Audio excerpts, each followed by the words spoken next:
no existe la obligación. Es decir, causa-fuente. Vamos a ver lo que es distinto a causa, fin o motivo determinante.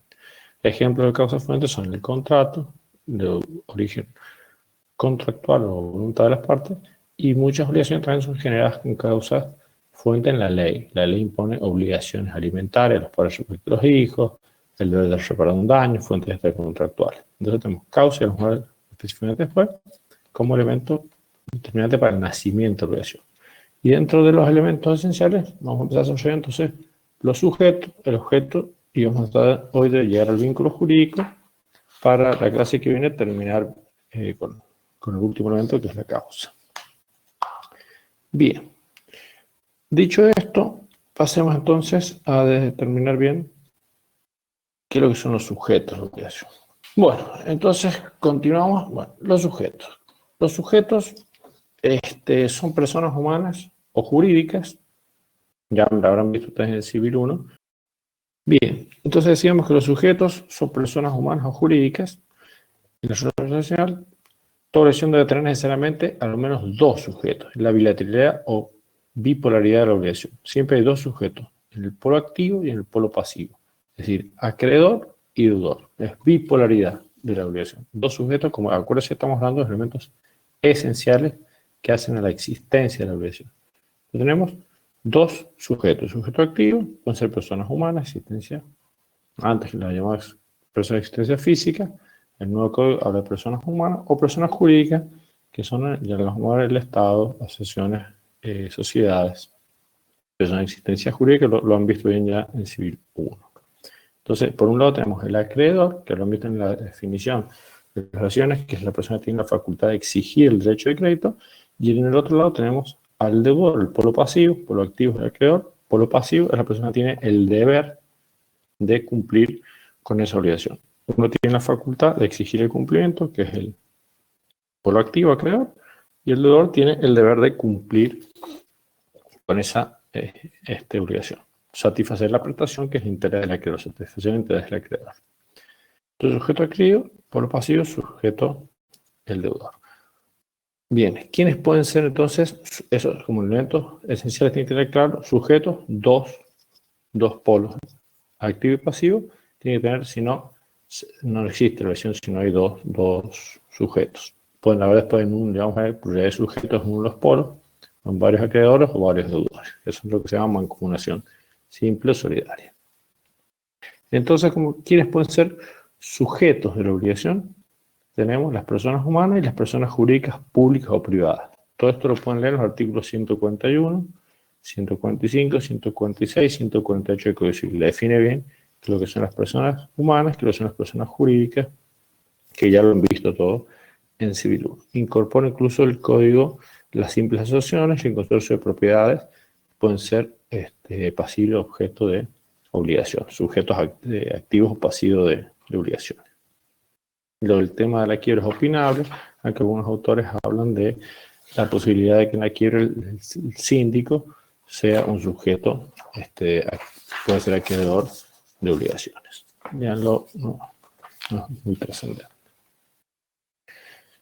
Bien, las fundaciones también pueden ser las personas de derecho, una persona que todavía no tiene existencia actual, como pueden ser las fundaciones, pues se constituyen a veces en los legados o donaciones, a favor como carga, se impone un legado, la creación de una fundación. Entonces, esa persona de existencia ideal o persona jurídica va a ser creada cuando se cumpla, o se cumple ese legado y ahí pasa a existir. Pero siempre hay dos polos. O las personas por nacer, también lo tiene el artículo 21, las personas por nacer pueden adquirir derechos y esos derechos están condicionados a que la persona por ser nazca con vida. Es uno de los típicos ejemplos de condición resolutoria que hablaremos más adelante. Es decir, las personas por nacer son sujetos de derechos, son personas, se les considera personas, pueden adquirir derechos desde la concepción y esos derechos quedan irrevocablemente adquiridos por eso habla de condición resolutoria, es una condición, un hecho futuro o incierto de que esa persona nazca con vida. Es decir, yo puedo ser sujeto de derecho, que quiere decir, yo puedo hacer una donación, puedo entregar en propiedad o donar un inmueble o cualquier tipo de derecho hacia una persona por nacer. Es sujeto de derecho, pero ¿qué pasa? Como es persona por nacer, está condicionado a que esa persona nazca con vida. Si nace con vida, se cumple la condición, es hecho futuro e incierto, que se llama condición resolutoria, también condición lo van a entender mejor. Entonces, si se produce hecho futuro incierto que nace con vida, los derechos los adquirió a la fecha que yo le hice la donación, por ejemplo, el segundo mes de embarazo, el tercero, a esa fecha adquirió los derechos y se quedaron irrevocablemente adquiridos cuando nació con vida. Si esa persona nace o nace sin vida, se considera como no cumplir la condición, por lo tanto, se revocan los derechos. Eso lo van a ver bien cuando vamos a la parte de obligaciones modales o condicionales. Pero para que se vea que pueden tener por objeto, entonces, las personas por nacer pueden ser objeto de obligaciones. Bien, artículo 21 del Código Civil. Bien, vamos a ver a los requisitos de las personas, los sujetos, que también lo han visto, lo tienen que haber visto bien en la parte de Civil 1, que es la capacidad. Artículo 22 del Código Civil.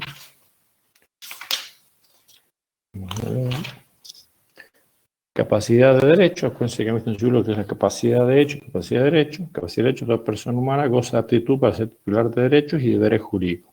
La ley puede privar o limitar esta capacidad respecto de hechos, simples actos jurídicos determinados. Entonces, recuerden cuando vimos en lo que era capacidad de derecho, que todos pueden ser titulares de derecho, y de ciertos hechos. La capacidad de hechos puede estar limitada generalmente por las cuestiones de edad. Digamos, el artículo 22 capacidad de ejercicio, otra persona puede ejercer por sí misma sus derechos, excepto las limitaciones presentes consideradas en este código. Es decir, hay determinadas incapacidades de hecho para ejercer esos derechos. Son incapacidades de hecho para ejercer determinados derechos. Las personas por nacer, los menores de edad, pueden ser titulares de derechos, pueden recibir propiedades, pueden ser acreedores de determinados derechos, pero no pueden ejercerlos, sino que los ejercita por medio de sus representantes, al igual que los incapaces. Entonces, el primer requisito de los sujetos, dijimos que tienen que ver dos polos, acreedor y deudor. Sujetos pueden ser personas humanas o personas de existencia jurídica.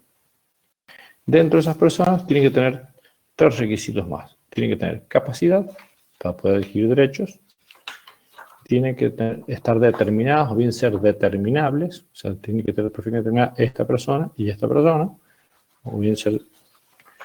Y el tercer requisito tiene que ser sujetos distintos, o sea, es el carácter de la bipolaridad. No puede ser la misma persona acreedora al mismo tiempo. Y una de las formas de distinción de las obligaciones es cuando se reúne una misma persona en la calidad de acreedor y deudor. Por ejemplo, yo soy acreedor de determinada persona, o de un padre, o padre de un hijo. Si fallece y es heredado, se reúne la calidad de acreedor en la misma persona, se extingue la obligación por confusión, que es una forma de extinción de las obligaciones. ¿Qué dice? Disculpe, ¿puedo hablar un poco? Ah, perfecto. Sí, discúlpeme. Voy a hablar más despacio. Bien, estamos entonces de los requisitos. Ahí me escuchan bien, ¿no es cierto? ¿O se traba el audio? Bien. Bueno, vamos entonces. El requisito de la capacidad. Tenemos las personas humanas, son por regla capaces de derecho. Son excepcionalmente determinadas incapacidades específicas de determinada naturaleza. Personas humanas son por regla capaces de derecho. Las personas jurídicas solo tienen capacidad de derecho para adquirir conforme a los estatutos. Conforme lo determinan los estatutos de las personas jurídicas, las sociedades anónimas, SRL, el estatuto les determina cuál es el fin social, qué es lo que pueden adquirir o no. Entonces, dentro de la capacidad de las personas humanas, por regla son siempre capaces de derecho. Las personas jurídicas tienen capacidad para adquirir determinados derechos que los están reglamentados, están reglados por los fines del estatuto social. Para tener una sociedad dedicada a la industria agropecuaria, tiene que dedicarse a cumplir el objeto social. Bien. La capacidad de hecho la tiene el artículo 23 del Código Civil. Es indispensable cuando la persona humana realiza por sí misma los actos necesarios para la constitución voluntaria de la obligación. Generalmente la capacidad de hecho, que esto lo hemos visto en Civil 1, es dada por la falta de edad, grado de madurez suficiente, ni amplitud. En nuestro sistema de régimen principio general según el cual toda persona humana puede ejercer por sí misma sus derechos, salvo limitaciones expresamente, como por el artículo 23 del Código Civil y Comercial. Mírenlo, siempre acuérdense que hemos dicho, vayan siguiendo el código, vayan viendo el código, los artículos que citan, y vayan leyendo todos estos temas por el manual, los manuales adecuados, las guías que son simples guías de estudio, pero recuerden, así como a las personas nos cuesta también a veces transmitir ciertos conceptos, porque está más de esta modalidad virtual, podemos cometer dislexias al hablar, podemos equivocarnos cuando nos queremos referir al acreedor, decimos deudor, porque uno cuando está hablando a veces comete cierto. Entonces siempre es muy importante que las clases nosotros los orientamos, les damos ciertas particularidades de lo más importante, digamos, que tienen que hacer hincapié ustedes en profundizar en el estudio, pero sin ese estudio, ese esfuerzo que ustedes tienen que hacer en la lectura, en la comprensión de texto, e integrar los conceptos, es muy difícil entender la materia. Por toda esta particularidad, esta cantidad de conceptos que van teniendo, entonces, vean que ya han visto en la modalidad 1 un montón de conceptos, estamos en esta unidad, volvemos a traer un montón de cada punto, vienen conceptos que cuestan entender. Entonces es fundamental que ustedes lean con detenimiento, lean los manuales de cátedra, las guías. Si no entienden un manual, vayan a otro manual, lo internalicen, lo ejemplifiquen, lean todo el ejemplo, porque cuesta ir incorporando todo este tipo de conceptos. Vamos rápido, vamos hablando rápido y cuesta. Entonces ustedes tienen que, lo más importante es ir de a poco, irlo leyendo, entendiendo, y bueno, en las clases pueden preguntar, pero digamos, es fundamental el trabajo de ustedes que hagan en la lectura, sobre todo de los manuales. Entonces, bueno, espero que les haya quedado que el primer requisito de los sujetos para ser titular de obligaciones es tener capacidad. Capacidad de derechos, en principio, tienen todas las personas físicas, las personas jurídicas está limitado conforme a los estatutos sociales.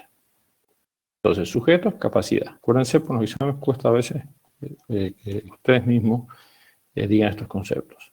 Otro requisito de los sujetos es que tienen que estar determinados o determinables. Es decir, la obligación tiene que tener dos sujetos en los polos, en ambos polos, polo activo y polo pasivo, acreedor, deudor, tiene que tener dos sujetos perfectamente determinados o bien ser determinables. Pues tienen que estar determinados. Si no se produce esta determinación, no hay obligación. ¿Qué es lo que dice esto que está determinado? Que al inicio de la celebración de contrato se sepa el señor X, Juan Pérez, será, por ejemplo, un contrato de locación, es el locador, y la persona X será el locatario. Con un contrato de compraventa, este es el comprador, este es el vendedor. Eso que sí está perfectamente determinado ab initio de la obligación, en la celebración de ese contrato, que es la causa fuente de la obligación. Al celebrar ese contrato queda perfectamente determinado quién es la parte activa y quién es la parte pasiva. Quién es el acreedor, quién es el deudor, o ya vamos a ver lo que son los contratos con obligaciones recíprocas, que surgen obligaciones por ambas partes. Pero los sujetos de la obligación están perfectamente determinados. En ese ejemplo, en un contrato de compraventa, que es una causa fuente contractual de una obligación, tenemos ahí, para que más o menos vayan entendiendo los elementos de obligación, contratos la causa fuente, contrato de compraventa, tenemos dos sujetos, el comprador y el vendedor, y va a generar dos obligaciones, llamamos lo que son obligaciones recíprocas. Por una parte, una persona está obligada a entregar una cosa, que es la que se obliga, por ejemplo, compromete en venta un auto, está obligada a entregar la cosa, que es una obligación de dar una cosa cierta, el auto terminado. La otra parte está obligada a entregar una suma de dinero por ese auto. Entonces ahí se produce el vínculo jurídico y se genera la obligación de ambas partes. Una parte va a tener que entregar una suma de dinero para cumplir esa obligación y la otra parte va a tener que entregar la cosa determinada que puede ser el automotor. Entonces se entiende cómo ven la causa, generadora de la obligación, que es el contrato, los sujetos están perfectamente determinados, quién es el comprador, quién es el vendedor, y el objeto de la obligación, que ya vamos a dar más adelante. En este caso puede ser una cosa, pueden ser cosas manifestaciones de dar, hacer o no hacer. Dentro de dar tenemos las dar cosas ciertas. Ese es el objeto de la obligación. Y el vínculo jurídico hace, digamos, estoy avanzando un poquito, pero quiero que lo entiendan. El vínculo hace, le da esa juricidad, ese vínculo, esa atadura, de poder exigir, en caso de incumplimiento, hacer efectivo ese derecho de crédito, ese interés del acreedor en satisfacer, ya sea de ambos polos de la obligación, de que le entreguen la cosa, jurídicamente va a poder ejecutarse ese coacción de emplear la fuerza, demandar ese contrato si no cumple, ya sea ambas partes, cualquiera de las partes, digamos, exigir la entrega forzada de lo que ha pagado, o viceversa, la parte que ha entregado el vehículo podrá exigir el cumplimiento de su obligación, que es la entrega de la suma de dinero o la suma de dinero adeudados. Eso es lo que le va a dar la juridicidad. ¿Entienden un momento? Eso es lo que es, cómo empieza a funcionar las obligaciones. Entonces, determinado al principio de la obligación, sabemos quiénes son los acreedores y quién es el deudor. Por ejemplo, como dije, el contrato de locación, un contrato de compraventa, donde perfectamente están determinados qué persona es el acreedor y qué persona es el deudor. Hay ciertas obligaciones, van a ver, que son determinables. Por ejemplo, las llamadas obligaciones ambulatorias. Este es el caso de los títulos de crédito, donde está determinado el acreedor. Títulos de crédito los conocen originalmente como los pagarés, los cheques, documentos del portador. Cuando son el portador, quiere decir que la persona que va a ser el acreedor de esa obligación es el que tiene la posesión de ese título de crédito. Por eso es el portador. De otros títulos de crédito pueden ser no a la orden, nominativos, que solamente lo puede comprar una persona, o pueden ser lo que ustedes conocerán con el nombre cheques en blanco o documentos en blanco, que va a ser acreedor la persona que sea portador de ese título de crédito.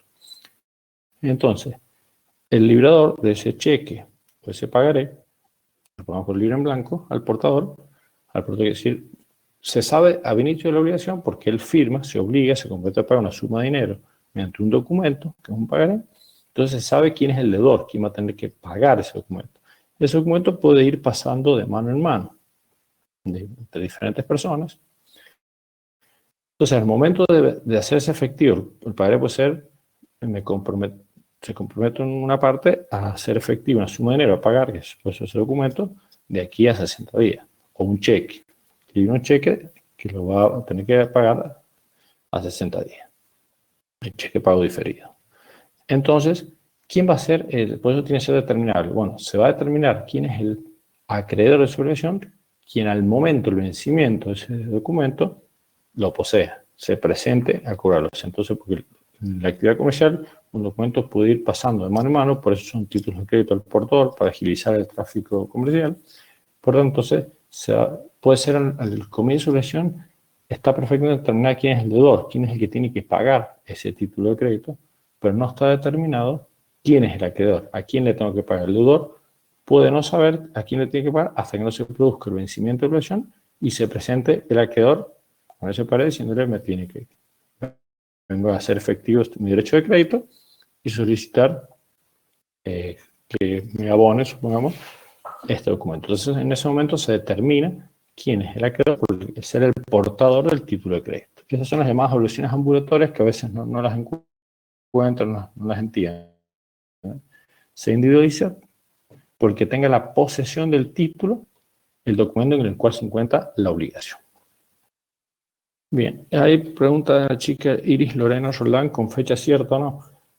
Sí, los documentos crediticios son plena fe, salvo que no se cumplan, se inicie la ejecución, hay que sellar las afores de la fecha cierta, pero si la fecha consignada en el cheque o en el pagaré se presume que son legítimas.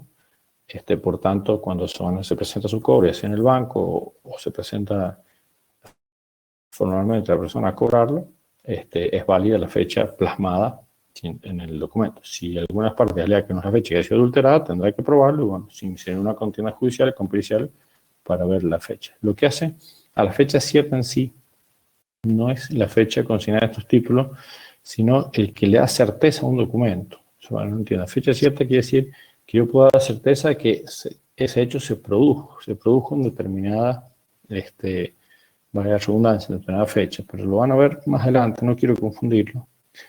Surgió la pregunta, se los aclaro, pero se lo van a ver más adelante en las obligaciones de dar, cuando es para transferir y constituir derechos reales en una obligación de dar, se presenta la circunstancia de que pueden haber 2 o 3 personas que concurren a reclamar una misma obligación. Es decir, una persona puede hacer un contrato sobre un mismo bien mueble o inmueble con distintas personas. Celebra 3 contratos.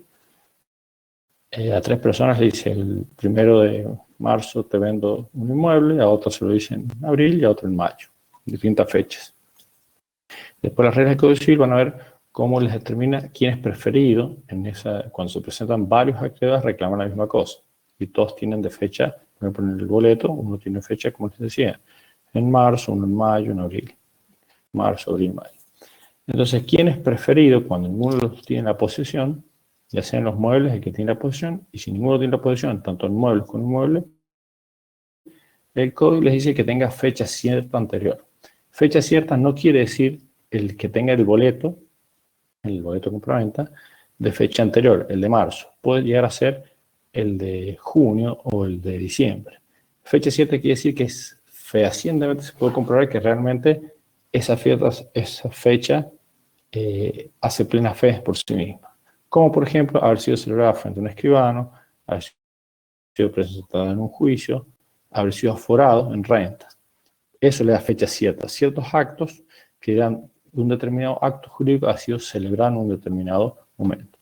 ¿Por qué? Pues yo puedo celebrar un contrato hoy, es que estamos al 15 de abril y le pongo 19, año 2019. Bueno, en otras partes le puedo poner quién me garantiza la fecha cierta. Si yo le pongo en San Juan a los 20 días del mes de septiembre del año 2019. Yo sé que a vos te vas a ser preferido porque los que le he vendido antes de ayer tienen fecha 2020. Entonces, si le pongo 2019, vos vas a ganar el juicio y te van a entregar la cosa. ¿Entiende? Ahora, si el que le he vendido ayer, él va y afora el contrato, él tiene fecha cierta. No lo tiene. Si yo hago un contrato, eso es lo que se pretende evitar el derecho. Yo hago un contrato hoy, le pongo fecha 2019, ningún escribano va a querer certificar que esa fecha es del año 2019. El escribano que vaya, certifique la fecha de hoy. Si yo quiero darle fecha cierta, voy a tener que ir a un escribano o voy a tener que hacerle cualquiera de los actos que implique darle fecha en un documento, como por ejemplo, aforarlo en renta. Si voy, me van a poner la fecha del aforo, que es el sellado, me lo ponen con fecha de hoy. Entonces, eso le da fecha cierta. Es decir, ciertamente ese acto fue celebrado hoy, por más que yo le haya puesto año 2019. ¿Se entiende? Eso es fecha cierta, pero no importa que lo entiendan ahora, pues lo van a ver más adelante en las obligaciones de dar cosas ciertas. Bueno, retornamos con lo que íbamos, dentro de la determinación de los sujetos. Dijimos pueden ser determinados, tienen que ser determinados o bien ser determinables. Uno de los ejemplos es obligaciones acumulatorias, que va a ser determinado por quien tenga la posesión del documento al momento de hacerse efectivo el derecho de crédito, el vencimiento el día del vencimiento. Otras lo han visto en la bolilla 1, las obligaciones propter rem. ¿Y quién es el sujeto al que se le tiene que reclamar? ¿Quién es deudor o acreedor de esas cargas, de esa obligación que surge con razón o motivo de la cosa?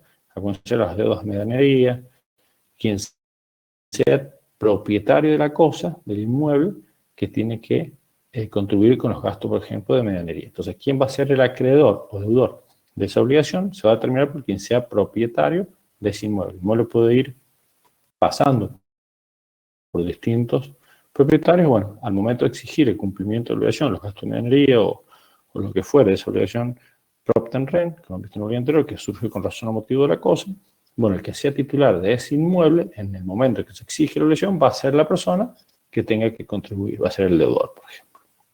¿Entiendes? Entonces, la obligación propter rem queda determinada, es uno de los ejemplos de obligaciones de sujeto determinable. Las moratorias, va a ser determinable cuando se dé con la persona, con el propietario de ese inmueble. Bien, otros ejemplos que pueden encontrar, las promesas de recompensa, artículo 1803 del Código Civil y Comercial. Es decir, una persona ofrece recompensa al que encuentre una bicicleta, etc. Entonces, ¿quién va a ser el acreedor de esa recompensa está indeterminado, pero es determinable. ¿Por qué es determinable? Porque la persona se presente con la bicicleta o ofrezco recompensa, pues se perdió un perro, un animal. Bueno, cuando aparezca la persona, yo hago una oferta pública, ofrezco tanta suma de dinero a la persona que es válido, lo prevé el código, a la persona que encuentre mi bicicleta, obviamente, digamos, el objeto de los actos jurídicos no puede ser cosas ilícitas, ni no tiene que estar robada, simplemente se perdió, yo ofrezco una recompensa, pues se me escapó el perro, o el animal, y lo que fuere, y bueno, esa oferta, ¿quién va a ser el acreedor de esa recompensa que yo ofrezco? La persona que se presente con la cosa por la cual yo he ofrecido la recompensa. Entonces, tenemos dos polos, el activo, que es la persona que ofrece la recompensa, y el polo pasivo, es decir, el deudor va a ser la persona que ofrece la recompensa, y el acreedor de esa recompensa va a ser la persona, se va a determinar por la persona que encuentra la cosa y se presenta y acredita tener la cosa por la cual yo ofrecí esa recompensa. Entonces se determina en el momento que se presente. Las ofertas al público es igual, están protegidas por la ley de defensa del consumidor, toda oferta que haga al público sobre una venta, una obliga a la persona que yo haga una oferta pública y ponga un precio, como por ejemplo ustedes verán en ciertos locales comerciales o en el diario, cualquier publicidad que tenga una oferta pública concreta, ¿no? Que tenga el precio, obliga a la persona, lo van a ver en la parte de derecho al consumidor, obliga a la persona que oferta, que pone un precio. Si yo veo en una góndola en el supermercado un producto que tiene un determinado precio, al momento de yo aceptar, eso es una oferta. Yo acepto esa oferta, celebro el contrato cuando voy a caja y pago. En ese momento, esa oferta pública me obliga. ¿Y quién es la persona que tiene que pagar? La persona que acepta esa oferta pública y va y decide, acepta, comprar el producto y obviamente está obligado la persona que hace la oferta pública a cumplir con ese precio que ha sido, eso lo van a entender mejor cuando vean bien el derecho de consumo, pero las ofertas públicas obligan. Por eso ustedes van a ver que los supermercados siempre es válido el precio que está puesto en el lugar, en la descripción. Si ustedes van a la caja y les quieren cobrar otro precio, llaman a alguien, van a ver el precio que está ofertado públicamente y eso obliga a esa persona que es la que ha ofertado, digamos, local comercial, ha ofertado ese producto a cumplir la oferta pública. Él ofertó por 100 pesos y en la caja me quieren cobrar 120, no, yo lo obligo a cumplir esa oferta pública. Pero como ejemplo de quién va a ser digamos, acreedor que tenga que pagar, pues eso va a terminar con la persona que vaya ahí, acepte esa oferta. Yo acepto comprar ese producto, acepto la oferta y va y se consuma en la caja. Es decir, se le... Bien. Después tenemos tipulaciones a favor de terceros, que pueden ser sujetos determinables, con otra forma. Bien, eso en algo, no vamos a seguir con esto para avanzar un poquito. Bien, entonces tenemos, a ver si resumiendo un poco. Sujetos, dijimos, dos caracteres de los sujetos que son indispensables como elemento esencial de la obligación. La capacidad, personas humanas o personas jurídicas, dijimos que tenían que ser determinadas al inicio de la obligación, o bien ser determinables, obligaciones ambulatorias, obligaciones por TENREM, ofertas de recompensa, obligaciones, ofertas públicas, etc. Y uno de los caracteres fundamentales es la bipolaridad. El tercer carácter, o depende del modo que lo pongan, puede estar en el orden, no altera, digamos, implica, es la bipolaridad. Sí o sí tienen que haber dos polos. En un polo activo, el acreedor, en el otro polo pasivo, el deudor. Es la bipolaridad. Sí o sí tiene que existir ambos polos en la obligación.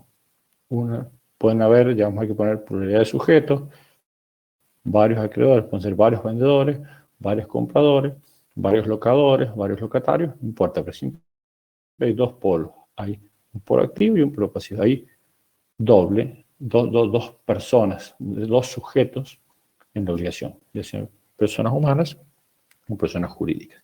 Ese carácter es fundamental, la bipolaridad, si no, no existe obligación. Una persona tiene la facultad de exigir un polo, el cumplimiento de su obligación, y el otro polo, que es la deuda, vamos a ver los elementos en el vínculo, el otro polo, que es el deudor, tiene el deber de cumplir con su obligación. Entonces hay dos polos. Si ambos polos se reúnen en una misma persona, se extingue la obligación por confusión. Artículo 931 del Código Civil. Es decir, si una misma persona reúne las calidades de acreedor y deudor, se extingue la obligación. Si yo tenía un crédito con mi padre, porque puede perfectamente celebrarse contrato entre padres e hijos, le vendí un auto, supongamos, me está pagando, tengo un crédito contrario. Fallece, yo lo heredo, entonces se confunden las calidades de acreedor en una misma persona, no me puedo cobrar a mí mismo, por tanto, se extingue la obligación. ¿No se entiende? O sea, si se reúne, que generalmente es el caso típico de confusión, es cuando o me ceden un crédito en el cual yo tenía acciones, bueno, son casos más complejos, pero cuando se reúnen en una misma persona las calidades de acreedor y deudor, la obligación se extingue por confusión. Leanlo después bien en el artículo 931. Bien, vamos a avanzar un poquito. Otra de las cuestiones que tienen que saber, que más o menos hemos hablado un poquito, es que en ambos polos de la obligación, tanto activo como pasivo, puede existir pluralidad de sujetos en forma originaria, o puede ser sobrevenida. Por ejemplo, en forma originaria hay un solo acreedor y un solo deudor. Por ejemplo, contrato de compraventa, vamos a ir con el mismo ejemplo para que lo entiendan. Una persona se obliga a vender y la otra a pagar. Por ejemplo, un contrato mutuo con el banco. Ahora, el deudor se fallece, supongamos, y deja 3 o 4 herederos. En ese caso, uno de ellos se convierte en hereda, en las soluciones se hereda tanto los activos como los pasivos. Entonces yo puedo heredar los créditos como los deudos. Ya sea que se muera el acreedor o el deudor, la obligación que tenía unidad de sujeto, al fallecer esa persona, el causante deja varios herederos, esos herederos se dividen la deuda y cada uno tiene que cumplir su parte de lo que recibió la herencia, su parte en ese crédito, o puede ser acreedor el que se muere, y entonces los herederos reciben cada uno su parte de ese crédito, entonces se convierte en pluralidad sobrevenida.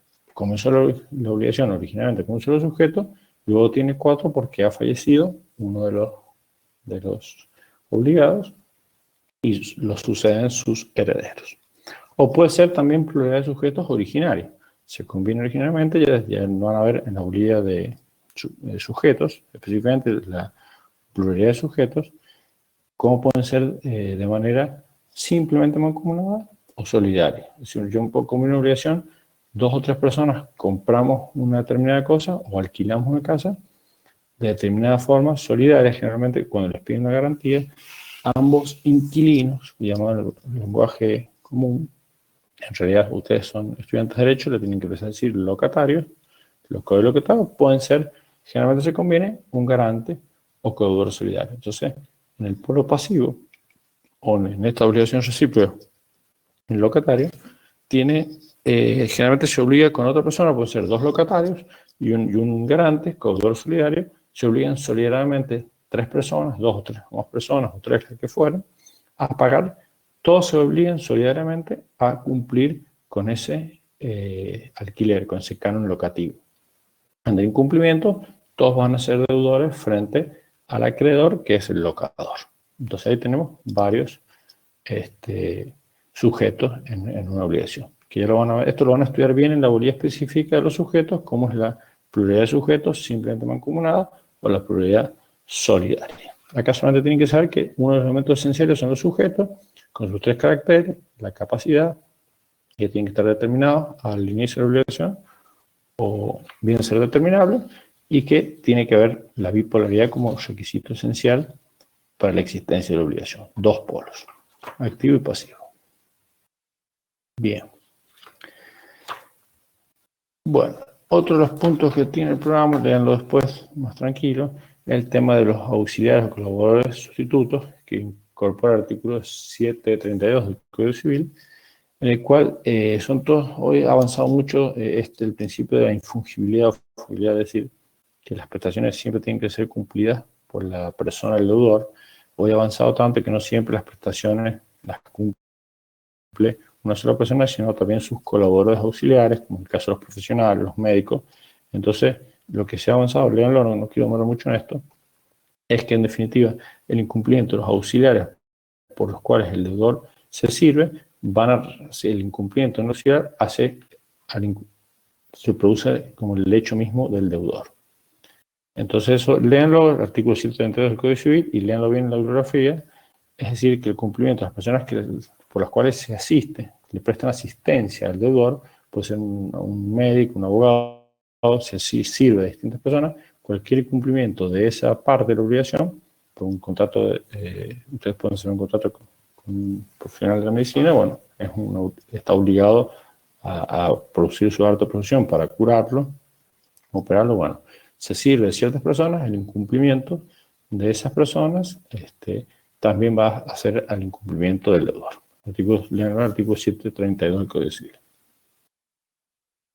A ver, dice García Sabrina, profe, el sujeto debía tener capacidad de ser determinado terminable y la VIP doble, el último requisito. Acuérdense, eso no se les vaya a escapar. Distintos, o sea, deben ser dos o más sujetos, o sea, siempre dos polos. Acreedor y deudor tienen que ser sujetos distintos. ¿Entiendes? Tienen que tener capacidad, tienen que estar determinados, este acreedor, este deudor, Juan Pérez, y tienen que ser distintos. No puede ser la misma persona, porque existe una relación, acreedor y deudor.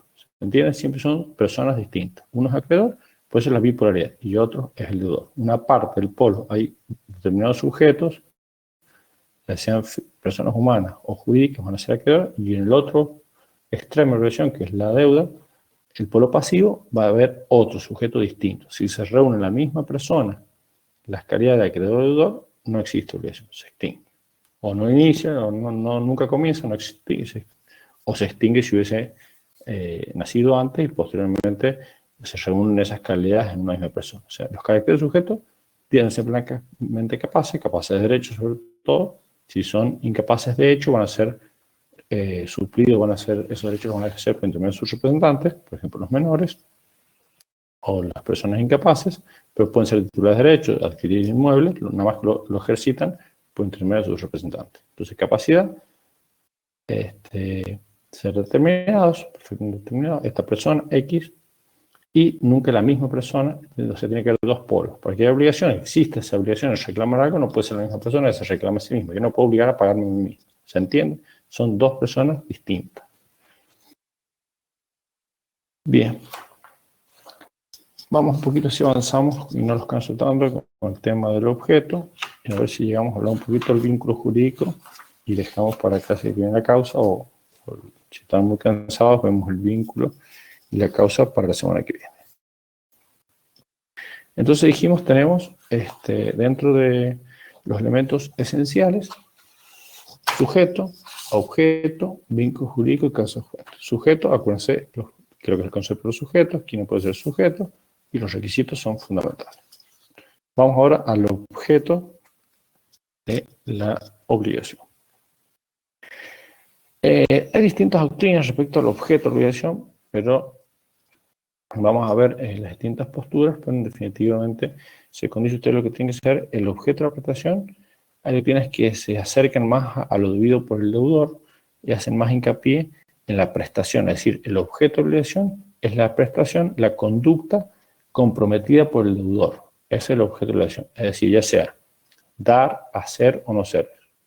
El ejemplo de la regata desde los romanos, el objeto de obligación, son una actividad, pues es un dar, ya lo van a ver en las clasificaciones, en las distintas bolillas, unidades continuas, que es clasificación de las obligaciones por su objeto y por los sujetos. Dentro de las clasificaciones por el objeto van a ver que existen obligaciones de dar, de hacer y de no ser. Es la prestación, es el objeto de obligación desde un punto de vista, desde el mirado desde el deudor, es esa prestación, es decir, esa conducta que debe cumplir un determinado sujeto, que es el deudor, tiene que dar algo. Van a ver dentro de las relaciones de dar, que pueden ser dar cosas ciertas y determinadas, un vehículo, dar cosas inciertas o cantidades de cosas, litros en los que se cuentan, pesan o se miden, dar cosas de género, por ejemplo, entregar nafta, bueno, son todas obligaciones de dar en el cual yo entrego una cosa. Obligaciones de hacer en la cual el deudor se obliga a realizar cierta actividad en favor de la satisfacción de interés del acreedor, ejemplo de las profesiones liberales, el arquitecto, el médico profesional, Es decir, se comprometen a hacer algo, a poner en práctica una conducta que conduce a un resultado. Es decir, yo me obligo a hacer algo, a entregar algo. El alquiler construye una casa, entonces es una obligación de hacer. Y obligaciones de no hacer son abstenciones. O sea, yo me obligo a no hacer determinado acto, a no cortar los árboles, a no competir con el comercio. O sea, esas son las tres clases de obligaciones, ya las van a ir viendo en las políticas que siguen, de prestaciones. Dar, hacer y no hacer.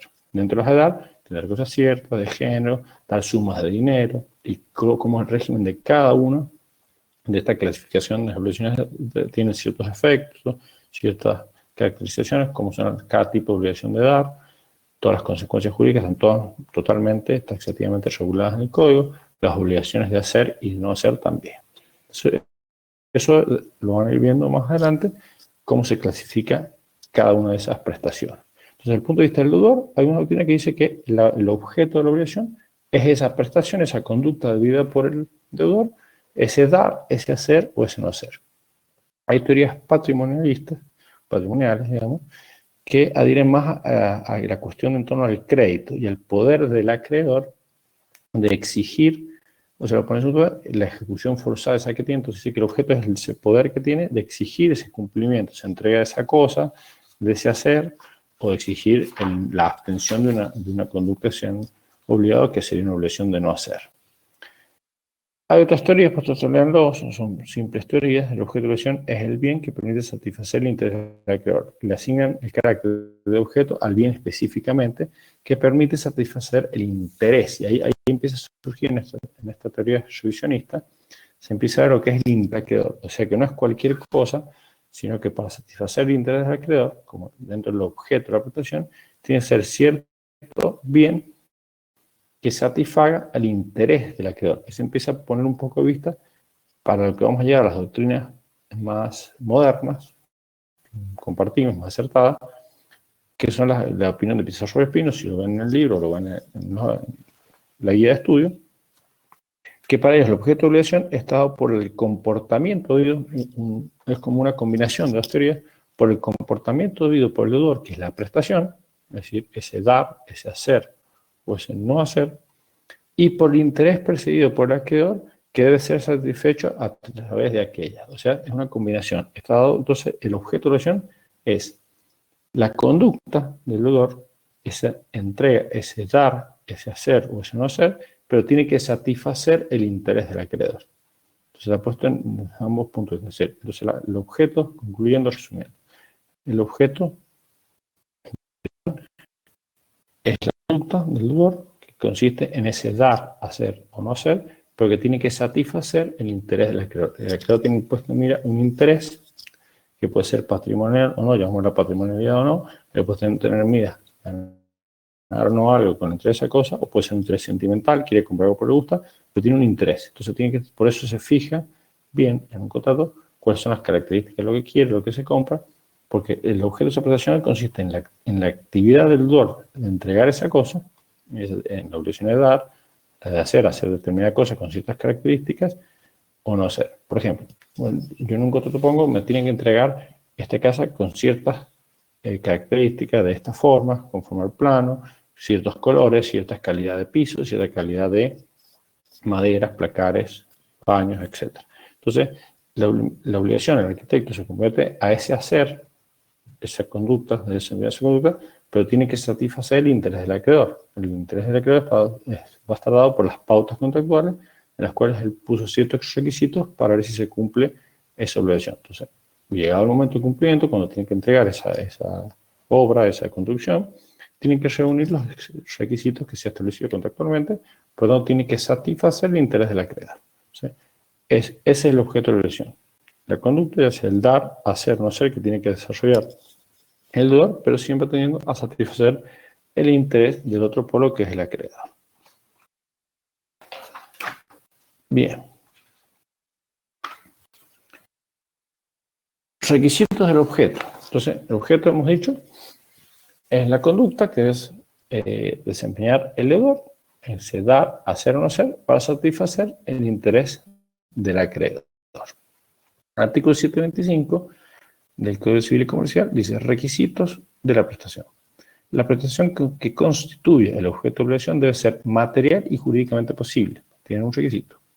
Lícita, determinada o determinable, susceptible de valoración económica y debe corresponder a un interés patrimonial o extrapatrimonial del acreedor.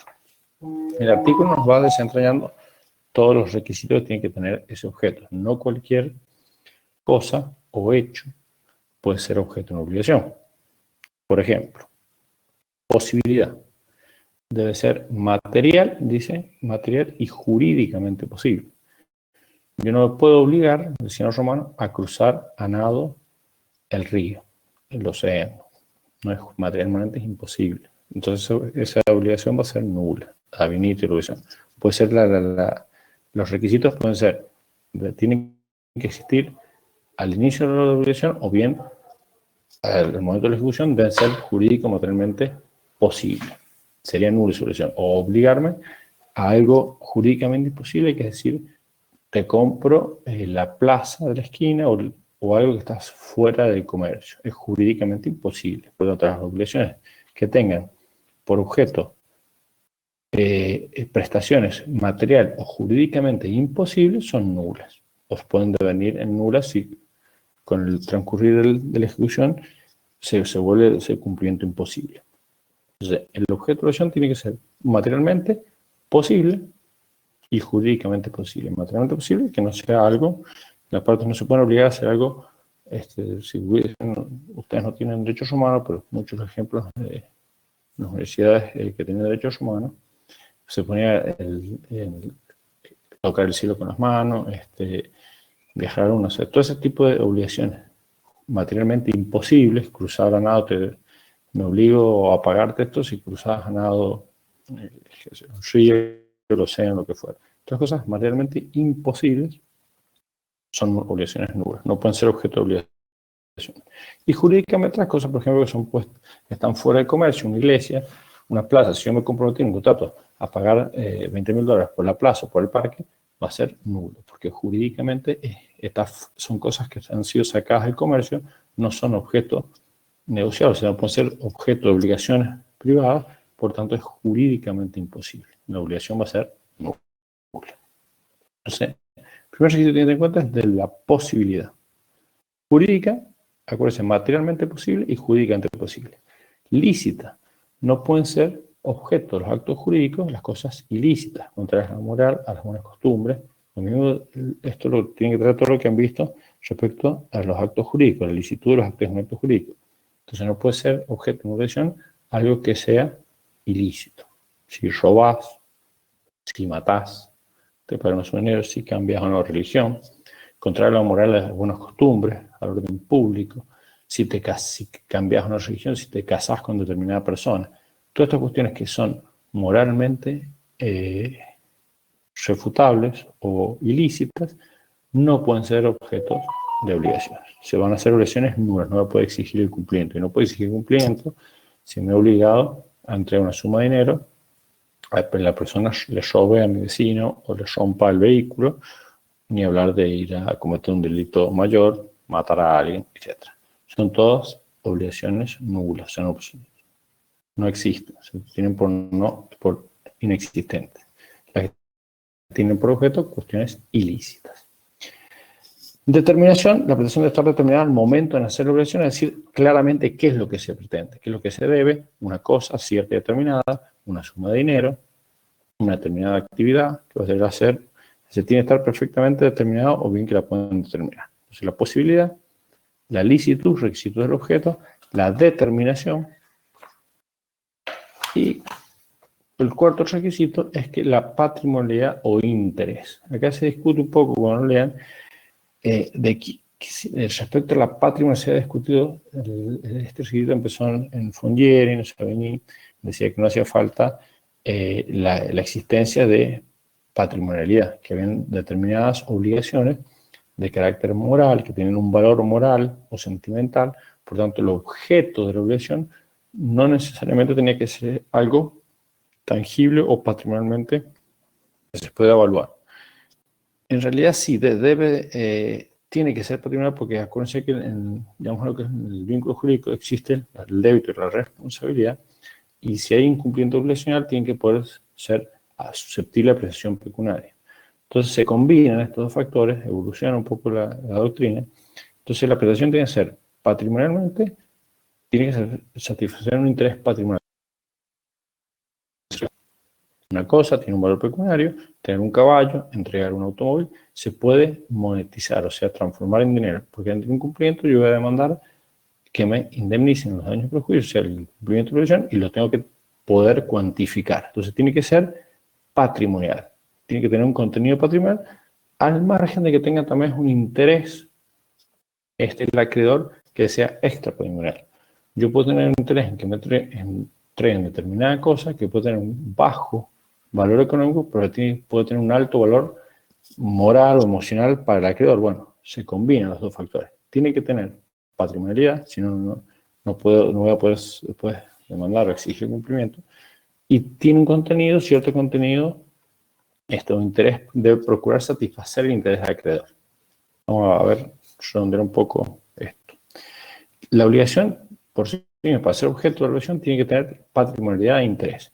Patrimonialidad tiene que ser susceptible de apreciación pecuniaria. La cosa tiene que, de alguna forma, de valuarla económicamente.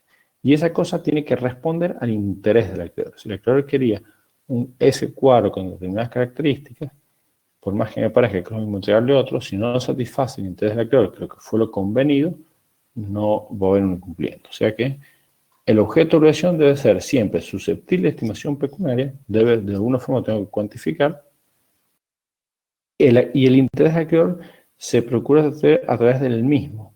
Es decir, el patrimonio, al entregar la cosa, satisfago el interés del acreedor. Pero siempre debe existir este requisito de la patrimonialidad de la prestación.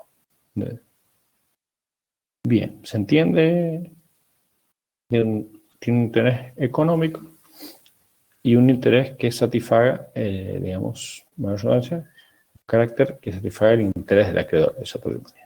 Entonces, el objeto de la prestación, repasamos un poquito, dijimos posible, acuérdense, objeto de la prestación, esta prestación de dar a hacer no debe ser material y jurídicamente posible, tiene que ser lícita, contrario a morales y buenas costumbres, no prohibido por las leyes, determinada, ese objeto tiene que estar claramente determinado si entre una cosa, si va a ser un determinado hecho, cómo va a ser realizado, y tiene que ser susceptible de percepción pecuniaria, es decir, tiene que tener cierta patrimonialidad y responder al interés del acreedor. Que todo eso va a ser perfectamente detallado en la causa fuente, que es el contrato por el cual surgen las obligaciones. La clase hasta las 8 y pico. No sé si ustedes quieren que demos una pequeña introducción del vínculo jurídico, o si están cansados, prefieren que continuemos, estamos en la mitad de la bolilla, vamos a hacer los dos primeros puntos, los sujetos y el objeto, nos queda el vínculo y la causa fuente. Si ustedes prefieren, continuamos la clase que viene, y si no, vemos el vínculo como ustedes quieren. Si están muy cansados, son conceptos difíciles de incorporar, por ahí sería bueno también que ustedes lo lean un poco. Ahí dice García, profe, vemos el vínculo jurídico y la causa la semana que viene. ¿Están de acuerdo? Yo no quiero. Si quieren continuar, sí o sí, no, vamos a tener que tomar la clase el lunes para terminar esta bolilla. La clase que, bueno, ¿están todos de acuerdo? Bueno, lean un poco y sobre todo lean, si pueden leer, lo pueden leer por si tienen dudas, nos vamos a enriquecer todos, traigan las dudas de lo que han leído, hay algún aspecto que no lo entienden, algo que no lo entienden, lo charlan, lo preguntamos, me preguntan, mire, profesor, no entendí esta parte de la patrimonialidad, no entiendo bien lo que es la licitud del objeto, no entiendo, entonces no tengan miedo en preguntar porque no hemos nacido sabiendo, así que preguntan, quizás la duda de un alumno puede ser responder varias dudas de otros. Entonces, está bueno interactuar. También por estos medios es más complicado, en las clases presenciales es mucho mejor, pero no tengan miedo en preguntar. Lean y lo que no entiendan, lo preguntan y tratamos de evacuar las dudas, así también se van quedando con esas dudas y vamos avanzando en el estudio de la materia. Bueno, entonces nos vemos el lunes y vamos a tratar el vínculo jurídico y la causa fuente. Bueno, que anden muy bien y espero que hayan entendido. Hasta luego.